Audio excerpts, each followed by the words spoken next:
22ஆம் தேதி நமக்கு வரக்கூடிய இந்த பிரதோஷத்தோடு கூடிய செவ்வாய்க்கிழமை அன்று எளிமையாக நாம் இந்த வழிபாட்டை மேற்கொள்வோம். காலையில எந்திரிச்சு குளிச்சுட்டு உபவாசமா இருக்க முடிகிறவங்க உபவாசமாக இருங்க. முடியாதவங்க சிவநாமத்தை சொல்லுங்க, அம்பாளுடைய நாமத்தை சொல்லுங்க. அன்னைக்கு பிரதோஷமா இருக்கிற காரணத்தினால மாலையில கோவில்ல போய் வழிபாடு செய்ய முடியுது அப்படிங்கிறவங்க செய்யுங்க.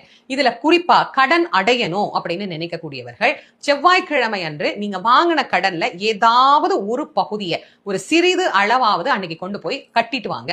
இப்ப நீங்க மாதம் வங்கியில கடன் வாங்கியிருக்கீங்க, அதுக்கு நான் கொண்டு போய் இஎம்ஐ கட்டணும் அப்படின்னா அதை இந்த செவ்வாய்க்கிழமை அன்றைக்கு நீங்க கட்டுங்க. இல்லம்மா இஎம்ஐ ஒரு குறிப்பிட்ட நாள்ல தான் எடுப்பாங்க, அதுவே தானாவே எடுத்துருவாங்க, அது இந்த நாள்ல தான் போய் கட்டணும் அப்படிங்கிறது கிடையாது அப்படிங்கிறவங்க செவ்வாய்க்கிழமை அன்று இது கடனுக்காக அப்படின்னு ஒரு தொகையை எடுத்து வச்சு அதை கொண்டு போய் டெபாசிட்டாவது பண்ணுங்க. அது போய் உங்க அக்கௌண்ட்ல சேர்ந்துரும். அப்ப இது கடனுக்கு அப்படின்னு ஒரு தொகையை எடுத்து அன்னைக்கு கொண்டு போய் டெபாசிட் பண்றதும் இல்ல கையில தாங்க கொண்டு கடன்காரருக்கு நாங்க கொடுக்க போறோம், அப்படிதான் நாங்க கடன் அடைச்சிட்டு அப்படிங்கிறவங்க கையில கொஞ்சம் காசு எடுத்துட்டு போய் இன்னைக்கு இந்த காசை வச்சுக்கோங்க, அது எவ்வளவோ ஒரு 1000மோ 2000மோ 10,000 ரூபாய் கொடுக்க வேண்டிய இடத்துல என்னப்பா 1000 ரூபாய் கொடுக்குற அப்படின்னு கேட்டா, அண்ணன் இன்னைக்கு இந்த நாள்ல இதை கொடுக்கணும் அப்படின்னாங்க, அதனால இதை வச்சுக்கோங்க, நான் காசு வந்தோடனே 2-3 நாள்ல கொடுத்துட்றேன் அப்படின்னு நீங்க சொல்லிட்டு அந்த ஒரு 1000 ரூபாயோ 500 ரூபாயோ அன்னைக்கு அப்படின்னு இந்த காசை நீங்க அடைச்சீங்க அப்படின்னா மலமல